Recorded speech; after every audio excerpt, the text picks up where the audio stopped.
अधिक मास महात्म्य तृतीय अध्याय।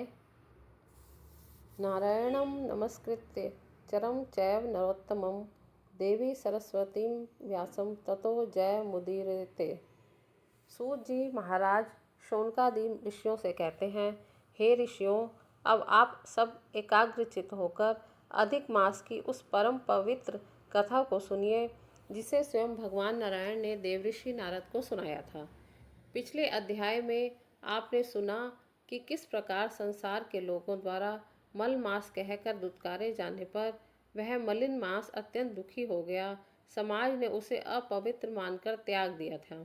इस तरह से अपमानित और उपेक्षित होकर वह रोता बिलखता हुआ अपने प्राण त्यागने का मन बना चुका था, लेकिन मरने से पहले वह अपनी अंतिम पुकार लेकर बैकुंठ लोक की ओर चल पड़ा। जैसे ही मलिन मास ने बैकुंठ धाम में प्रवेश किया, वहां का अलौकिक प्रकाश देखकर उसकी आंखें चौंधिया गईं। चारों ओर वेद मंत्रों की ध्वनि गूंज रही थी। साक्षात लक्ष्मीपति भगवान विष्णु गरुड़ ध्वज पर विराजमान थे।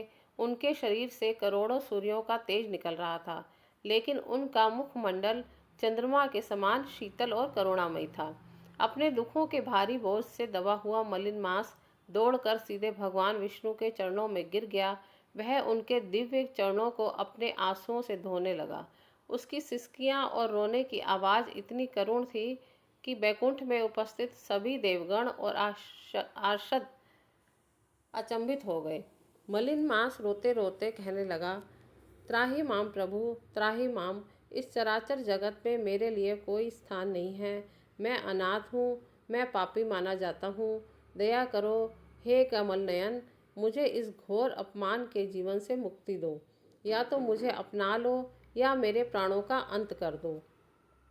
दीन बंधु भगवान विष्णु, जो भक्तों के जरा से दुख से भी द्रवित हो जाते हैं, उन्होंने जब मल मास को इस तरह अनाथों की तरह विलाप करते देखा तो उनका हृदय करुणा से भर गया।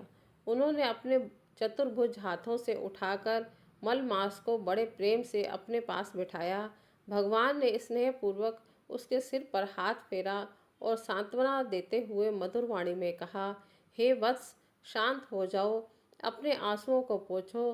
तुम साक्षात बैकुंठ में मेरे सामने खड़े हो। जिसके रक्षक स्वयं नारायण हो, उसे इस ब्रह्मांड में डरने या रोने की कोई आवश्यकता नहीं है। मुझे बताओ, तुम्हें किस बात का इतना गहरा कष्ट है? इस त्रिलोकी में ऐसी कोई समस्या नहीं है जिसका समाधान मेरे पास ना हो। तुम बिना किसी संकोच के अपनी पूरी व्यथा मुझे सुनाओ। भगवान के इन प्रेम भरे शब्दों को सुनकर मल मास ने हाथ जोड़े और भर्राए हुए गले से कहा, हे स्वामी, सृष्टि के विधाता ने 12 महीनों की रचना की। चैत्र, विशाख, ज्येष्ठ, आषाढ़ और इन सभी महीनों को अपना अपना स्वामी दिया। उन महीनों के आते ही संसार में उत्सव मनाए जाते हैं।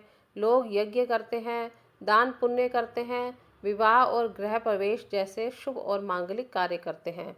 उन महीनों का नाम लेते ही लोग आदर से सिर झुकाते हैं। परंतु हे जनार्दन, मेरा भाग्य कितना अंधकारमय है। मुझे इस संसार ने मल मास यानी मलिन महीना का नाम दिया है। जैसे ही मेरा समय आता है, लोग शुभ कार्यों को रोक देते हैं। मुनि, सन्यासी और यहाँ तक कि वेद भी मुझे अपवित्र और अछूत घोषित कर देते हैं। कोई मेरे काल में ईश्वर की आराधना नहीं करता चाहता, कोई दान नहीं देना चाहता। हे प्रभु, सब मुझे दुत्कारते हैं, मेरी निंदा करते हैं। बिना किसी अपराध के इस तरह का तिरस्कार सहते सहते मैं अंदर से टूट चुका हूँ। अब मुझ में इस अपमान को सहने की शक्ति नहीं बची।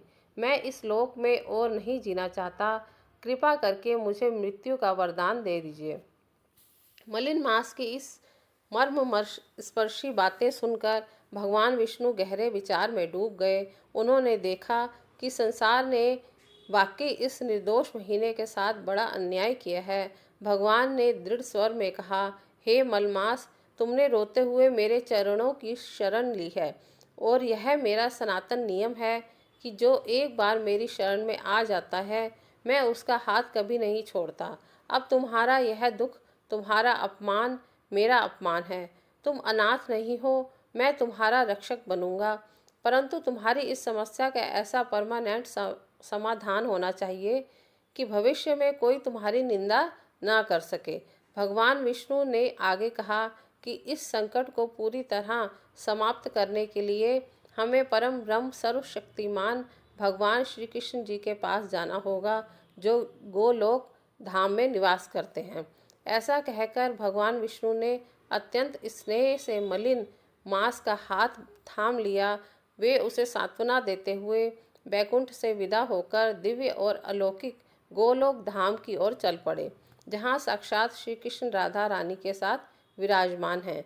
सूत जी कहते हैं, हे शौनकादि ऋषियों, यहीं पर श्री अधिक मास महात्म्य का तीसरा अध्याय पूर्ण होता है। इस अध्याय से हमें यह सीख मिलती है कि जब संसार के सब रास्ते बंद हो जाएं और हर तरफ से अपमान मिले, तब केवल भगवान की ही शरण एकमात्र सहारा होती है। इसके आगे की कथा में हम सुनेंगे कि गोलोक पहुंचकर भगवान श्री कृष्ण ने इस मलिन मांस को कैसा अद्भुत वरदान दिया, जिससे इसका नाम पुरुषोत्तम मास पड़ा और यह सभी महीनों का राजा बन गया। बोलो विष्णु भगवान की जय। पुरुषोत्तम भगवान की जय।